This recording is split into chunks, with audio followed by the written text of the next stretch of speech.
And this is Teddy Parham, activist and everything journalist, coming at you live again with Mr. Louis Panaflex. And I would like Mr. Panaflex to give his view on new people moving into this city. What should they expect? Okay, as a person of color moving into this city, what advice would you give them, Mr. Panaflex? Well, Teddy, I don't know if we need more people moving here right now. We have a lot of ills and problems. And I certainly would want black people I'm talking about native black Americans to move here. I certainly would want people to come from the county back to the city. I'm not particularly happy to see whites and other people come here, because as our numbers dwindle, they have more of an excuse to harm us by taking over, like the school superintendent. The school superintendent's been black for a number of years. Now they hired a white. And I'm concerned about that because there almost are no whites in the school system.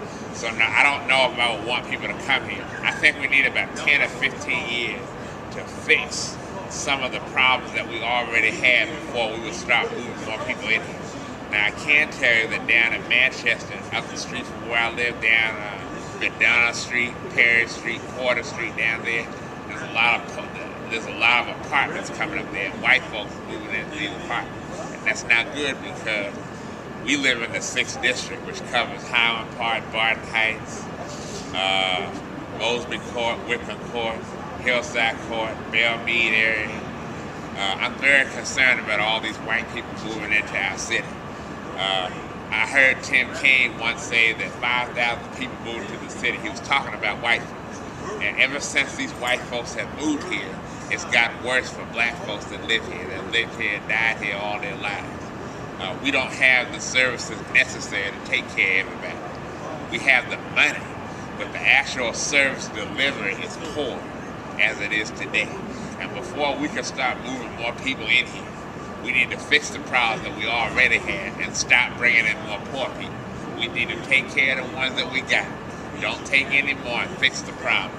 How can we do that? The one way is to create an economic base for the people that live here.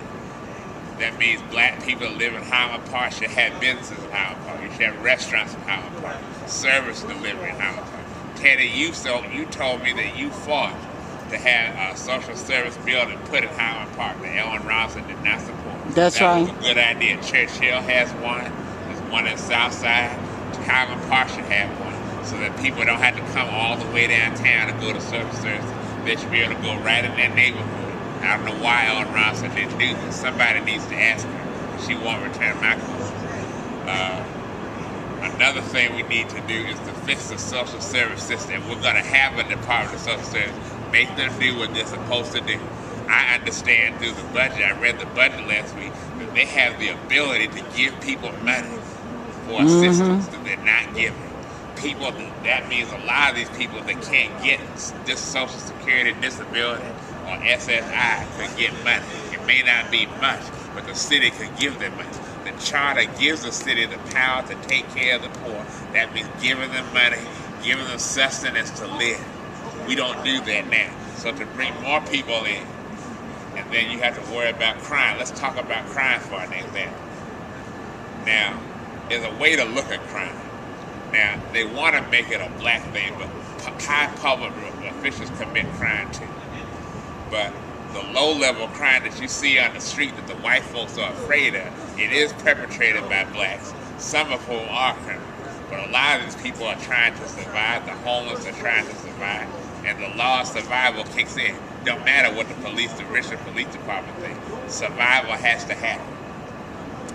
And so I would not support anybody moving here at least for 10 or 15 years until we fix the problems that we have. And then people can move here. To move more people in here, and we can't take care of the ones we have. The bus system, it doesn't go out far enough. You can't get to your job, you can't find a job because there are no jobs.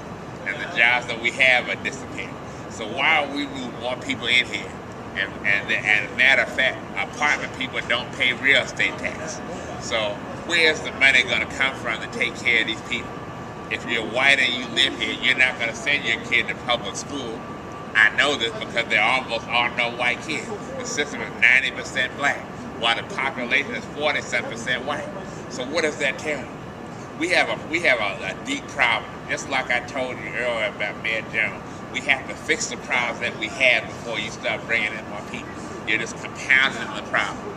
We need to tell the counties and the state of Virginia and the country, don't send your poor here. You deal with it. We're there. Don't send them here. We have enough poor now that we got to deal with. We got people now that Dwight Jones is trying to throw on the street. And I'm trying to find out about that. I've got my questions answered yet, but I'm looking into that now. We need to deal with the people that we have here. We need to deal with that first before you start. And I will say no white folks. I will tell. I don't care what the Civil Rights Act says. No white folks, no Hispanics, no Asians. We need to keep our city black. We need to make it better like it used to be back in the day before you start bringing in more people to compound the problem. And we need to change the hearts and minds of the people that live here. We need to raise a generation that respects their women, respects their community, and will stand up and keep it clean. That will treat the public facility with respect. You don't go in the library and do terrible things in the bathrooms and go in there and make corruption and have your phones going on. You treat the state of Virginia, the city, with respect. That's what you need before you start bringing in more white people. Because the more white people that come here, we might end up having a city council that's all white. We might end up having a school board and a mayor that's white, and that doesn't bode well for black people. Look at your history, people. Look at L.A., Detroit, what's that city there? New Orleans. Look at your history. Even Washington, D.C., it's still run by blacks right now.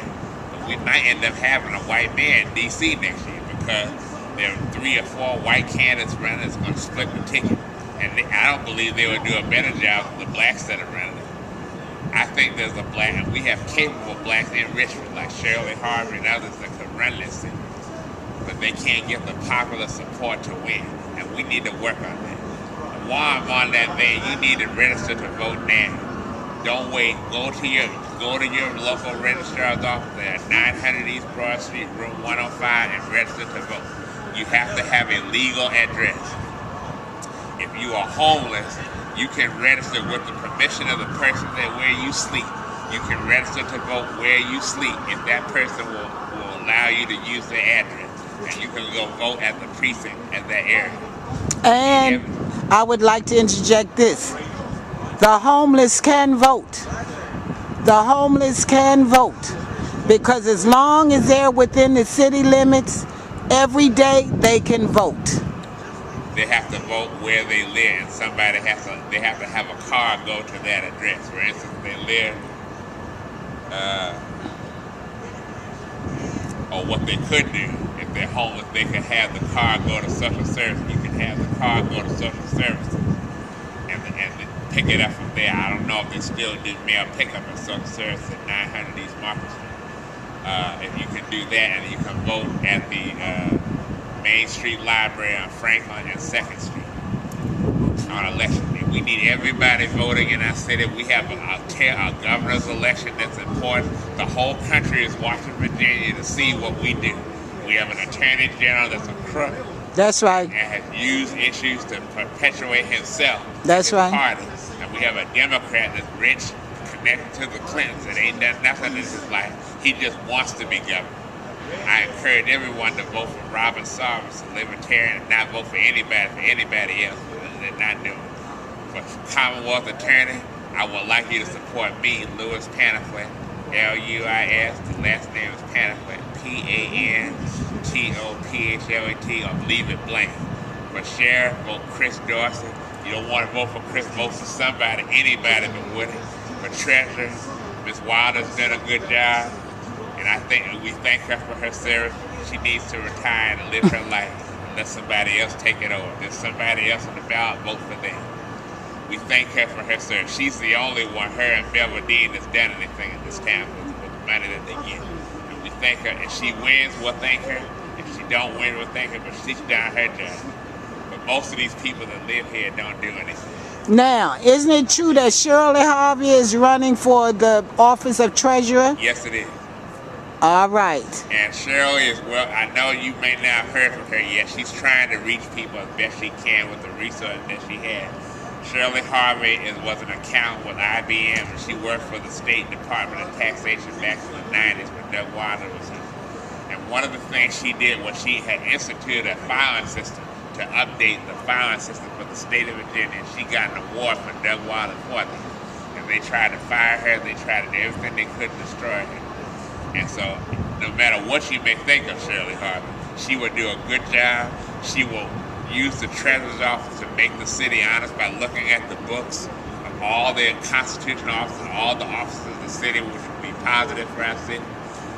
We have an auditor that's neutered by city council and appointed her. We have an inspector general that they didn't need. I oppose it because they didn't need. The charter already allows the auditor to do what the inspector general does. They can't figure out where the money is going. Everybody in Richmond knows where it's going. What's wrong with these people that make $100,000 a year that don't know what the hell is going on?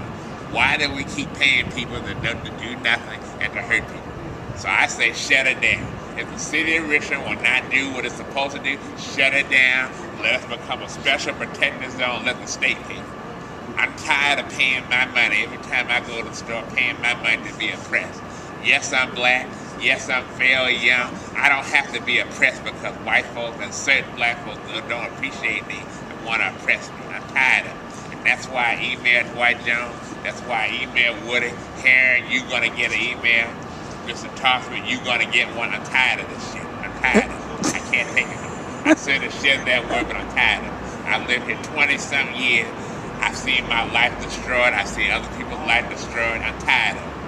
At some point, justice has to prevail. That's right. We need to start today, and come 2016, the next mayor of the city of Richmond will do what they're supposed to do and respect the people that put us there.